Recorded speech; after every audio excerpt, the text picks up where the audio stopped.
কীর্তন আসরে আমার প্রাণগুলি প্রাণ প্রিয় ভক্ত শ্রোতাবৃন্দ, শ্রদ্ধা পূজনীয় আমার বাবা ঠাকুরেরা ও ভক্তিমতী মায়ের আমার, সর্বপ্রথম আপনাদের শ্রীপাদ পদে রইল এই কীর্তন জগতের সর্বকনিষ্ঠ কীর্তনিয়া, জ্ঞানহীন বিদ্যাহীন বুদ্ধিহীন কৃষ্ণ প্রেম মাধুর্যহীন কীর্তনিয়া সীমা রায় এবং আমার এই ক্ষুদ্রাদি ক্ষুদ্র সম্প্রদায়ের পক্ষ থেকে সর্বপ্রথম রইল সকল ভক্ত চরণে ভক্তিপূর্ণ অনন্ত কোটি দণ্ডবত প্রণাম।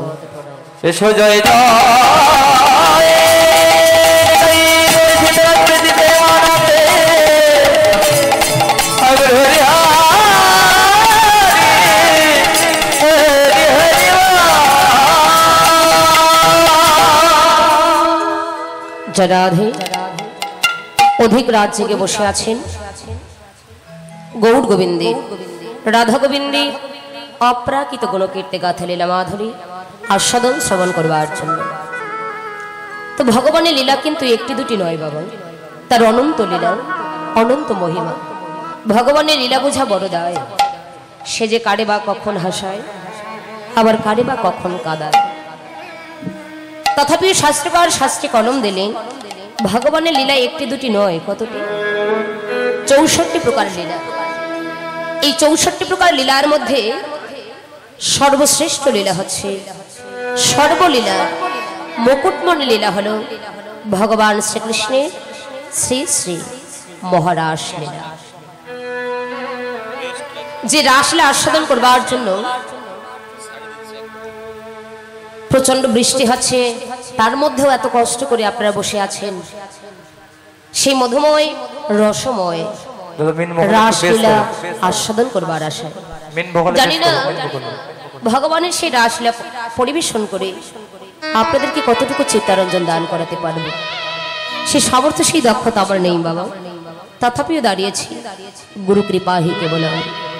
শুধু গুরু কৃপা নয়, পরম সদগুরু বৈষ্ণব কৃপা হি কেবল। ভক্তের কৃপা হলে, ভগবানের কৃপা হতে আর বেশি সময় লাগে। তো আপনার পরম ভক্ত নিজ সন্তান মনে করে আমার সকল অপরাধ ক্ষমা করে দিন। আপনাদের কিঞ্চিত কিঞ্চিত চরণের ধরে এই অধমার মস্তকে আশীর্বাদ করবেন, যেন আমি দুটো হলেও গৌর গোবিন্দের লীলা কথা আপনাদের সম্মুখে বর্ণনা করিতে পারি, যেন কেউ চরণ ছাড়া করবেন না। যা রাধে। তো রাসলীলা আস্বাদন করার পূর্বে আমাদের জানতে হবে রাসটা কাকে বলে, ভগবান কেন রাসলীলা করলেন, আর রাসের রসটাই বাকি ছিল। যা রাধে।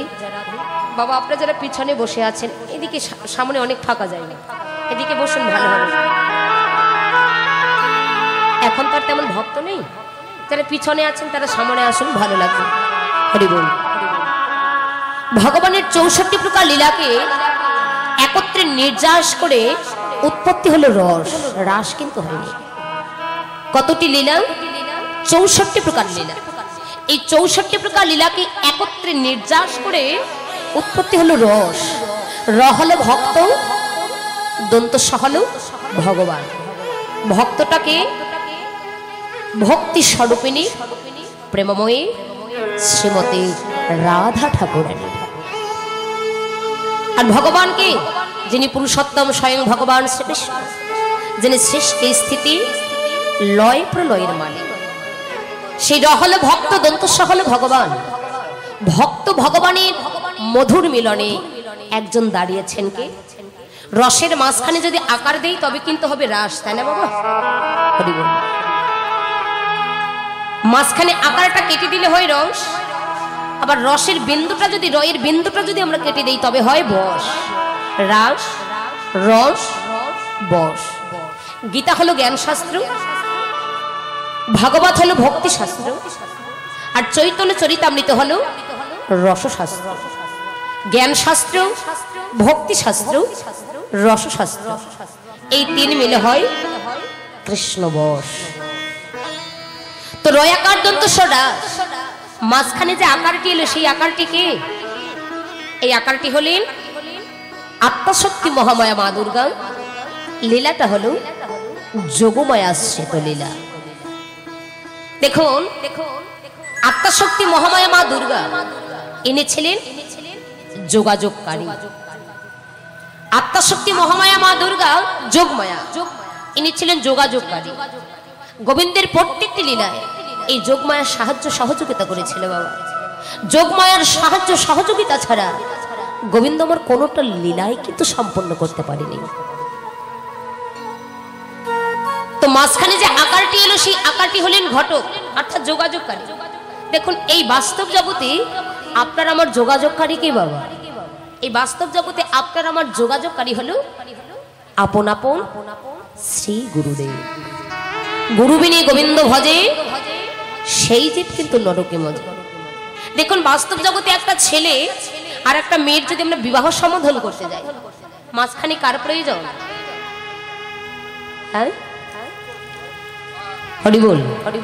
বাস্তব জগতে একটা ছেলে আর একটা মেয়ের যদি বিবাহ সম্বোধন করতে যাই, তাহলে মাঝখানে কার প্রয়োজন? মোবাইল, ঘটকের প্রয়োজন। এরা কিন্তু সত্যি বলেছে, তাই না? আগেরকার দিনে ঘটক লাগতো, আর বর্তমান যুগে আর লাগে না, তাই তো? বর্তমান যুগে মোবাইলটাই ঘটক, বলে হ্যালো আর সব চলে গেল, তাই তো? হরি বল। তো তেমনি আত্মাশক্তি মহামায়া মা দুর্গা যোগমায়া, ইনি ছিলেন যোগাযোগকারী, রাসমঞ্চের দাঁড়ি। নিত্যদিন রাসলীলা করে যে রাসলীলার প্রসাদাদি গুলো হতো, সেবা দিতেন কাকে? দেবাদিদেব মহাদেবকে। একটু পেটুক ছিলেন, আর সেবা করতে করতে তার মনে সাধ জাগলো, আমি তো কোনোদিন রাসলীলা দর্শন করিনি, একদিন যদি আমি দর্শন করতে পেতাম। একদিন পিছে পিছে ধাবিত হয়ে দেখতে পেল আত্মাশক্তি মহামায়া মা দুর্গা, তিনি যেন রাসমঞ্চে দাঁড়িয়ে আছে। দেখতে পেল অষ্টদ্বারে অষ্ট সখী দাঁড়িয়ে আছে, সেখানে পুরুষের কোনো প্রবেশ নেই। কি করে প্রবেশ করবেন? খসন বসন রসন চেনে। গোপীগণে কৃষ্ণপ্রেমে আত্মহারা হয়ে অঙ্গের বেশভূষাগুলো কিন্তু রাস্তায় ফেলে গিয়েছে, আর গোপীদের সেই বস্ত্র দিয়ে মহাদেব গোপী সাজলেন। কোন গোপী সাজলেন? শ্বেত গোপী। এবার শ্বেত গোপী সেজে যেই না রাসমঞ্চে প্রবেশ করেছে বাবা, এদিকে রাসলীলা যখন শুরু হয়ে গেল, মহাদেব একবার এই গোপীর সঙ্গে আলিঙ্গন দিচ্ছে, আর একবার ওই গোপীর সঙ্গে আলিঙ্গন দিচ্ছে। এর সঙ্গে আলিঙ্গন দিয়ে মনে মনে ভাবছে, আরে না, এর চেয়ে মানে এ বেশি ভালো হবে। আবার এর সঙ্গে আলিঙ্গন দিচ্ছে, আবার এর সঙ্গে আলিঙ্গন দিয়ে মনে মনে ভাবছে, না না, এর চেয়ে মানে আবার এ বেশি ভালো। আবার ওর সঙ্গে আলিঙ্গন দিচ্ছে। এমন করে আলিঙ্গন দিতে দিতে মহাদেবের কাম ভাব জাগ্রত হয়। যেই না কাম ভাব জাগ্রত হয়েছে বাবা, রাসলীলা চক্র বন্ধ হয়ে গেল। কৃষ্ণচন্দ্র রাগান্বিত হয়ে বলছেন, গোপীগণ সত্যি করে বলো, তোমাদের মাঝে কি কারো কাম ভাব জাগ্রত হয়েছে? গোপীগণ সকলে ভয়ে কাঁপছে, কই, না না, আমাদের মাঝে তো কাম ভাব জাগ্রত হয়নি। সমস্ত গোপীদের পরীক্ষা করতে লাগলে, বলছে, বলো তুমি গোপী তো? এদিকে বলো, এদিকে তুমি বলো। সমস্ত গোপীদের পরীক্ষা করবার পর সাইডে একজন দাঁড়িয়ে আছে, বাকশাল পরা, শীত শীত করছে। সমস্ত গোপীদের পরীক্ষা করবার পর দেখতে পাচ্ছে সাইডে একজন দাঁড়িয়ে আছে, বাকশাল পরা, শীত শীত করছেন।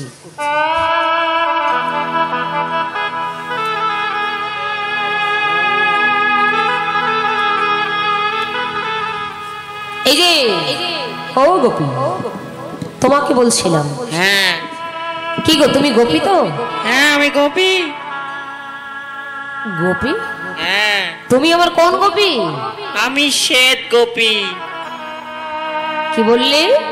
আমি শ্বেত গোপী। শ্বেত গোপী? হ্যাঁ। আরে তুমি শ্বেত গোপী হও আর যেই গোপী হও না কেন, আমার মহাদেবের ভরিটা কেমন ছিল? ভরিটা একটু মোটা ছিল, তাই না? এখন ভরি মোটা দেখি কৃষ্ণচন্দ্র মনে মনে ভাবছে, আরে এ তো অন্তঃসত্ত্বা। বলছে, ও গোপী, এই যে তুমি শ্বেত গোপী হও আর যেই গোপী হও না কেন, ছি ছি ছি, তুমি কিন্তু এটা মোটেও ঠিক করোনি। আর তুমি তো অন্তঃসত্ত্বা, তুমি কেমন এই অবস্থা রাসমঞ্চে প্রবেশ করেছো? শোনো, তুমি অন্তঃসত্ত্বা, তুমি এই অবস্থায় যেহেতু রাসমঞ্চে প্রবেশ করেছো, আমি তোমাকে আশীর্বাদ করলাম তুমি সুসন্তানের জননী হও। মরে যায় কৃষ্ণচন্দ্র কি আশীর্বাদ করলেন মা, কিন্তু মনে মনে ভাবছে সর্বনাশ, এ কি আশীর্বাদ আমি পেলাম। কিন্তু তিনি অন্তর্যামী, অন্তরে সব জানেন। ভগবানের একদিকে লীলা, অপরদিকে হলো জগৎ শিক্ষা। গোপী, আরে ও গোপী শোনো, এদিকে এসো, আরে এসো না। ভয়ে কাঁপছে, বলে আমি তো গোপী নই, কি করে যাব, গেলেই তো ধরা পড়ে যাব। কিছুতেই যখন আসছে না, কৃষ্ণচন্দ্র বললেন, ও গোপী, আমি তোমাকে কাছে ডাকছি, তুমি আমার কাছে আসতে পারছো না? ওরে আমাকে পাওয়ার জন্য গোকুলের নরনারী তারা না কত কি করছে, আর আমি তোমায় কাছে ডাকছি, তুমি আমার কাছে আসতে পারছো না। কিছুতেই যখন কাছে আসছে না, এবার ওই মহাদেবের কাছে গিয়ে ঘোমটাটা টান দিচ্ছেন।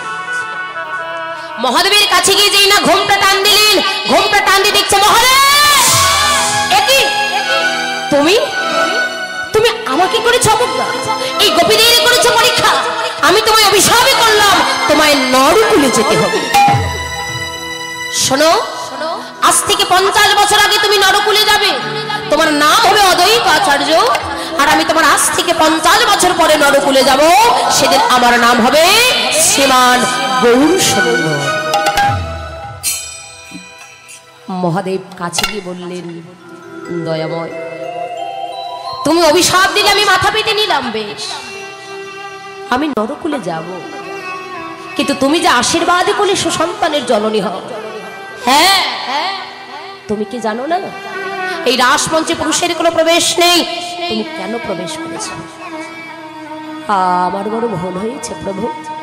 বেশ, অপরাধ যেহেতু করেই ফেলেছ, ভুল যেহেতু করেই ফেলেছ, বেশ এখান থেকে বেরিয়ে যার দেখা পাবে তুমি তার সঙ্গে আলিঙ্গন দেবে, তোমার গর্ভের সন্তান তার গর্ভে চলে যাবে। ওই যে আশীর্বাদ দিয়েছিলে সুসন্তানের জননী হয়। মহাদেব বললেন, তুমি অভিশাপ দিলে আমি মাথা পেতে নিলাম, নরকুলে যাব, কিন্তু দয়াময় তুমি যা আশীর্বাদ করলে সুসন্তানের জননী হয়। এবার রাসমঞ্চ থেকে বেরিয়ে প্রথম দেখা পেয়েছিল কার? সৃষ্টিকর্তা ব্রহ্মার। যেই না ব্রহ্মার দেখা পেলেন, ব্রহ্মাকে জড়িয়ে ধরলেন, মহাদেবের গর্ভের সন্তান ব্রহ্মার গর্ভে চলে গেল। ব্রহ্মা বলছে, কি মহাদেব, এ তুমি কি করলে? হ্যাঁ প্রভু, আমি ভুলবশত রাসমঞ্চে প্রবেশ করেছি আর এই আশীর্বাদ পেয়েছি। এবং বলছেন, এই রাসমঞ্চ থেকে বেরিয়ে প্রথম যার দেখা পাবে তুমি তার সঙ্গে আলিঙ্গন দেবে, তোমার গর্ভের সন্তান তার গর্ভে চলে যাবে। এবার সৃষ্টিকর্তা ব্রহ্মা সেই বাচ্চাটিকে প্রসব করেছিল কি দিয়ে? কাম শক্তি দিয়ে সেই বাচ্চাটিকে প্রসব করলেন। আর যাকে প্রসব করলেন সেই কে? যাকে প্রসব করলেন সেই হলো আমাদের দেবর্ষি নারদ। কিন্তু যে বাচ্চা প্রসব করবে তাকে তো নিশ্চয়ই মা বলে ডাকবে, তাই না? সৃষ্টিকর্তা ব্রহ্মাকে মা বলছেন। ব্রহ্মা বললেন, না না, আমি তোর মা নই। কে? মহাদেবকে দেখাই দিলেন। মহাদেব বলছেন, আরে না না, আমিও কিন্তু ওনার মতো, আমিও তোর মা নই। তবে মা না বলে আজ থেকে তুমি আমাকে মামা বলে ডাকবে। তাই রাসের রস হলো হরে কৃষ্ণ কৃষ্ণ কৃষ্ণ হরে হরে, হরে রাম রাম রাম হরে হরে। যতবার এই নাম হয়েছিল ততবার রাসলীলা হয়েছিল। কিন্তু গোবিন্দ রাসলীলা করলেন তার কারণ ছিল দুটি। একটি হলো মদনের অহংকার চূর্ণ, দ্বিতীয় হলো ব্রজগোপীদের মনোবাসনা পূর্ণ। ভগবান সব সইতে পারেন, জগতে কারো অহংকার সইতে পারে না। মদনের বড় দর্প ছিল, গোবিন্দ সেদিন মদনের দর্প চূর্ণ করলেন। আর ব্রজগোপীদের মনোবাসনা পূর্ণ। যে ব্রজগোপীগণ বিবস্ত্র অবস্থায় যমুনার জলে জলকেলি করছিলেন, ঠিক সেই সময় প্রাণ গোবিন্দ কদম্ব বৃক্ষে ডালে বসে বংশী বাজন করছিলেন। হঠাৎ দেখতে পেলে না জানি কারা যমুনার জলে জলকেলি করছেন। দেখলো অন্য কেউ নয়, ব্রজলালনাগণ, তাও আবার বিবস্ত্র অবস্থায়। গোবিন্দ আমার পবনীকে আহ্বান করলেন। পবনের সহিত ব্রজগোপীদের সমস্ত বস্ত্রগুলো কদম্ব বৃক্ষে ডালে ঝুলছে। হঠাৎ করে এক গোপী তাকিয়ে দেখলো কি ব্যাপার, তাদের বস্ত্রগুলো তো যমুনার কিনারে নেই, কোথায় গেল?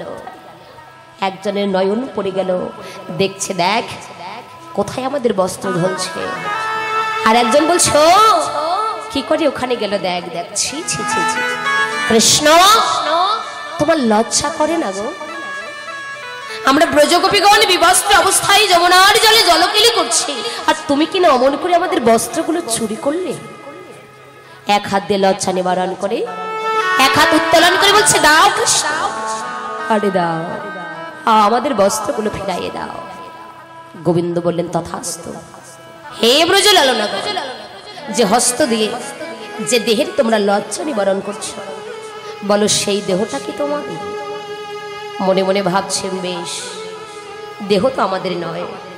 তখন দেহ, মন, প্রাণ, জীবন ও যৌবন সমস্ত কিছু গোবিন্দের শ্রীপাদ পদে আত্মনিবেদন করে দিয়ে দুহস্ত প্রসার করে বলছে হে গোবিন্দ দাও, গোবিন্দ দাও, তুমি আমাদের বস্ত্রগুলো ফেরাইয়ে দাও।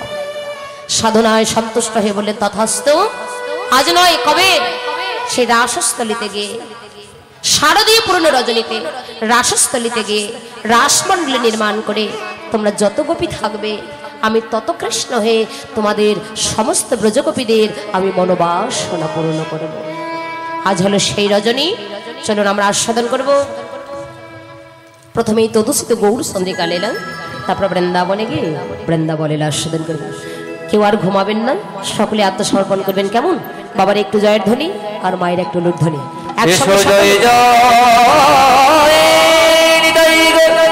সীতাকৃতি প্রেমানন্দে হরি হরি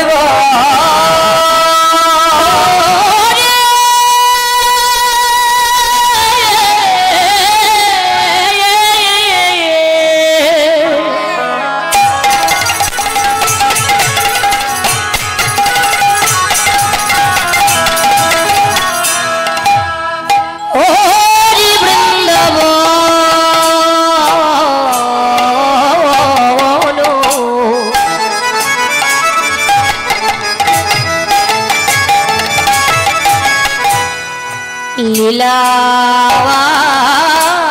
গোরা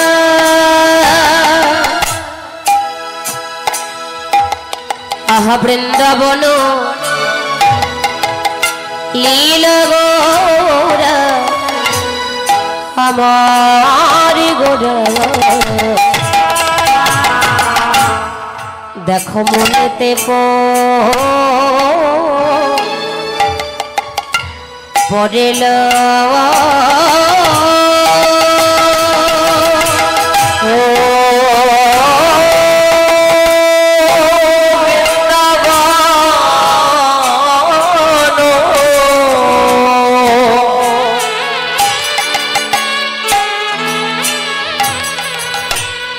লীলা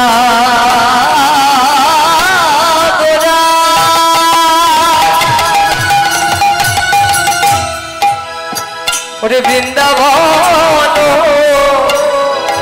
লীলা গোরা আমার গোরা,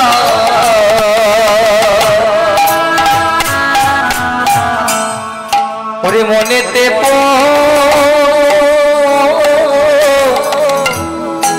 দিল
আমার গোরা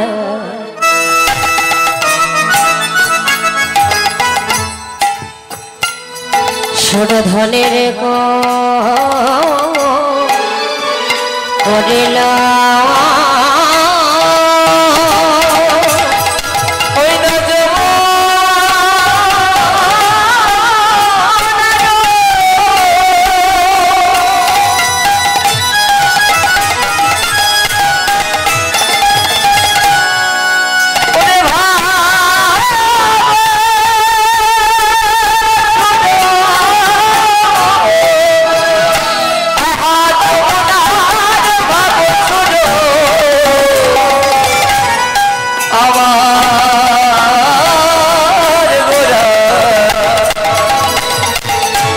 সুরধনী দেব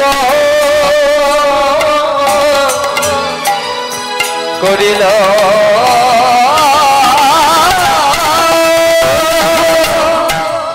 এই কিসে যমুনা দেখো এই কিসে যমুনা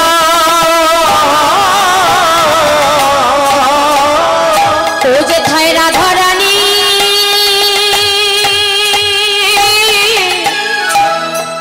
আছে যমুনা দেখো দেখো এই কিসে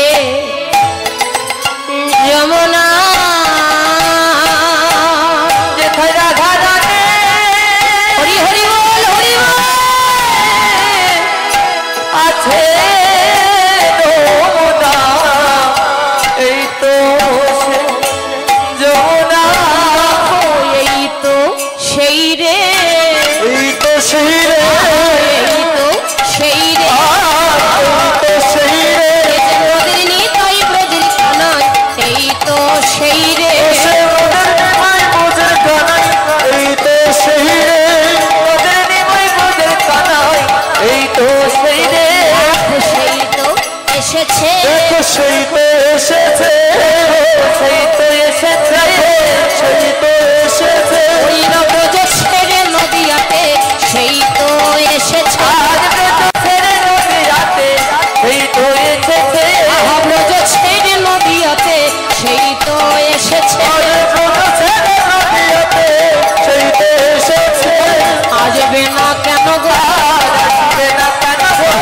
আসবে না কেন গো আসবে না কেন গো দেখো যেই দূর সেই কৃষ্ণ আসবে না কেন গো আর কৃষ্ণ আসবে না কেন গো সেই কৃষ্ণ আসবে না কেন গো এই করে সেই কৃষ্ণ আসবে না কেন গো ভজনের মূরতি ভজনের মূরতি ভজনের মূরতি ভজনের মূরতি রাই কানু এটা কৃতি ভজনের মূরতি রাই কানু একটা কৃতি ভজনের মূরতি তোমরা দেখে নাও দেখে নাও দেখে দাও দেখে দাও দেখে নাও দেখে নাও দেখে দাও দেখে দাও দেখে নাও ধন্য হবে দেখে নাও দেখে নাও দেখলে জানো ধন্য হবে দেখে নাও দেখে নাও মানব জন্ম ধন্য হবে দেখে নাও দেখে নাও মানব ধন্য হবে দেখে নাও দেখে নাও আমার গুরু চরণের দিকে ধরে দেখে নাও দেখে নাও গুরু চরণ দিনে ধরে দেখে নাও দেখে নাও জয় দাও জয় দাও জয় দাও জয় দাও জয় দাও জয় দাও জয় দাও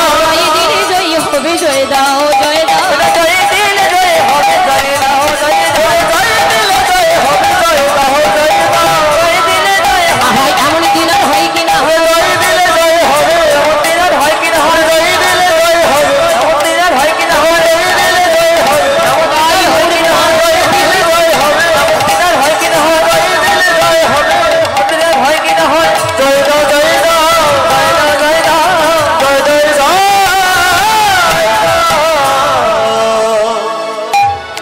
ঈশ্বর পরম কৃষ্ণ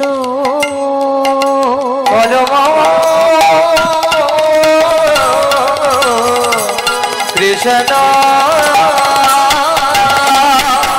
আমার সচ্ছিদয়া আনন্দ বিগ্রহ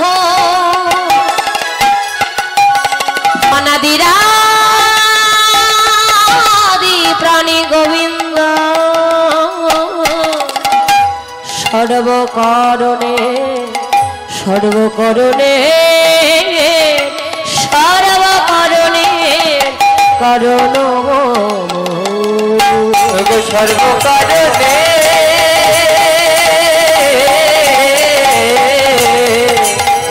সর্বকারণে কারণ